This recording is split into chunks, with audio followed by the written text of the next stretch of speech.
مظہر عباس صاحب، جو ہم بات کر رہے ہیں تنقید کے ساتھ ایک مذاکرات کی پیشکش بھی کی جا رہی ہے، پھر یہ بھی سوال اٹھتا ہے کہ کیا صرف بیانیے کی حد تک ہے یا اس میں سیریسنس ہے؟ آپ کو کیا لگتا ہے نون لیگ کی حکمت عملی کارگر ثابت ہوگی، یہ اسٹریٹجی کامیاب ہوگی؟ دیکھیں، مذاکرات کی آفر کیسے کی جاتی ہے؟ ابھی جماعت اسلامی کو کی نا مذاکرات کی آفر، ایک کمیٹی بنا دی، انہوں نے کہا کہ ٹھیک ہے مذاکرات پر بیٹھ جاتے ہیں۔ اب اس میں جو بھی اس کا آؤٹ کم ہو وہ ایک الگ بات ہے۔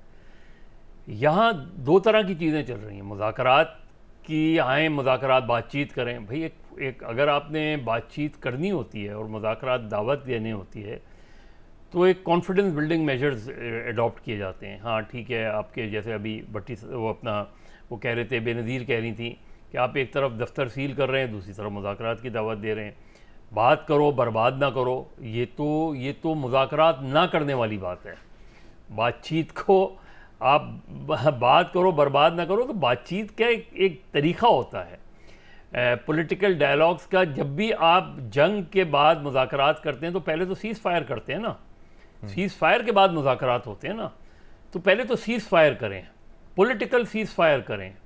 آپ کہیں کہ نہیں، کوئی اس طرح کے کوئی بھی party leader, prime minister Shehbaz Sharif صاحب کی طرف سے بیان آئے کہ اب جب تک مذاکرات کی ہم دعوت دینے جا رہے ہیں اس وقت تک کوئی بھی مسلم لیگ کا لیڈر جو ہے وہ پی ٹی آئی کے حوالے سے کوئی بیان نہیں دے گا۔ آپ ان کے دفتر وغیرہ کے معاملات کو وہ کریں، ایزی کریں، جو کیس میں کورٹس میں مقدمات چل رہے ہیں وہ اپنی جگہ بھلے چلتے رہیں۔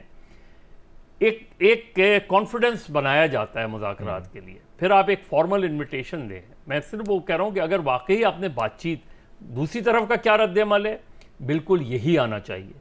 جب اگر حکومت اس طرح کے میجرز اڈاپٹ کرتی ہے، پیشکش کرتی ہے، تو دوسری طرف بھی آنا چاہیے کہ مسلم لیگ کے حوالے سے اس وقت کوئی پارٹی لیڈر بیان نہیں دے گا، یہ کوئی بھی کسی قسم کا بیان، تو وہ ایک دوسرے کی ضد ہیں، یہ اس لیے مذاکرات نہیں ہو رہے، اس لیے مذاکرات میں کوئی بھی سنجیدہ نہیں ہے، نہ مسلم لیگ سنجیدہ ہے نہ دوسری پارٹی سنجیدہ ہے۔ بھٹی صاحب، آپ کو بھی یہی لگتا ہے؟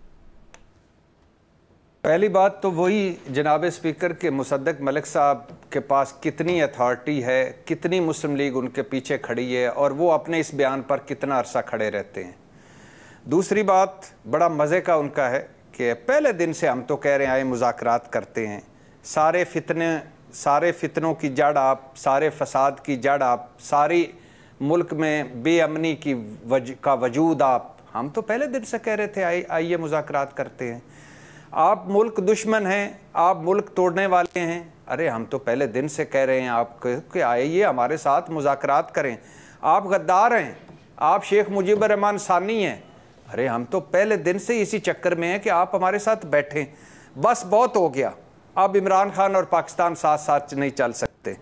ارے بھائی ہم تو پہلے دن سے اس چکر میں ہیں کہ آپ ہمارے ساتھ مذاکرات کریں، بس بہت ہو گیا، پاکستان تحریک انصاف اور پاکستان ساتھ ساتھ نہیں چل سکتے۔ ارے بھائی کب سے کہہ رہے ہیں کہ آئیے ہمارے ساتھ مذاکرات کریں؟ تم 9 مئی والے ہو، تم شہداء کی توہین کرنے والے ہو، تمہارے ساتھ بات کرنا توہین ہے ہماری۔ ارے بھائی ہم تو پہلے دن سے اس چکر میں ہیں کہ آئیے ہمارے ساتھ بات کریں۔ آپ کی مخصوص نشستیں ہم نے لینی ہیں، جلسہ ہم نے آپ کو نہیں کرنے دینا، مرکزی سیکریٹریٹ آپ کا بند رکھنا ہے، عمران خان کو جب تک ہو سکا جیل میں رکھیں گے۔ ارے بھائی ہم تو پہلے دن سے کہہ رہے ہیں کہ آئیے آپ ہمارے ساتھ بات چیت کریں۔ جناب اسپیکر، جیسے پہلے کے سوال میں کہا تھا کہ اسٹیبلشمنٹ اور پی ٹی آئی کے تناؤ میں کمی کی وجہ کمی تبھی ہو سکتی ہے جب 9 مئی کا حل ہوگا، ویسے ہی ان کے ساتھ مذاکرات بہت ضروری ہیں۔ اس وقت سیاسی عدم استحکام اس ملک کو کھا رہا ہے، نفرت اور تقسیم کھا رہی ہے۔ آج حکومت خود بتا رہی ہے کہ سعودی عرب نے ادھار تیل دینے سے معذرت کر لی ہے، معذوری ظاہر کر لی، اور کوئی سرمایہ کار آنے کو تیار نہیں عدم استحکام کی وجہ سے۔ ہونے چاہیے سارے سٹیک ہولڈرز کے، لیکن ان کے ساتھ کیا مذاکرات ہوں؟ جو مینڈیٹ چوری کر کے بیٹھے ہیں ان کے ساتھ کیا مذاکرات ہو؟ کس بات پہ مذاکرات ہو؟ ہاں مصدق ملک آج کہتے ہیں کہ پوری پارٹی کی طرف سے مجھے یہ آج کہا گیا ہے کہ آپ بات کریں۔ اب میں مخصوص نشستیں ہم ان کو واپس کرتے، ہم نہیں اس میں پارٹی بنتے۔ سیاسی سپیس ان کا حق ہے، آج سے ان کو سیاسی سپیس دی جا رہی ہے، کوئی پابندی نہیں، کوئی آرٹیکل 6 نہیں، اور کوئی انتقامی کارروائی نہیں ہوگی، باقی چیزوں پہ آئیے مذاکرات کرتے ہیں۔ تو پھر کوئی بات بنتی تھی؟ بھائی آپ تو ان کے گھر میں قبضہ جما کر بیٹھے اور ان کو کہتے آؤ باہر ڈیرے پہ مذاکرات کرتے ہیں، گپ شپ مارتے ہیں۔ یہ کیسی بات ہوئی؟ تو کوئی اس میں بھی کوئی مجھے بریک تھرو ہوتا نظر نہیں آ رہا. ٹھیک ہے.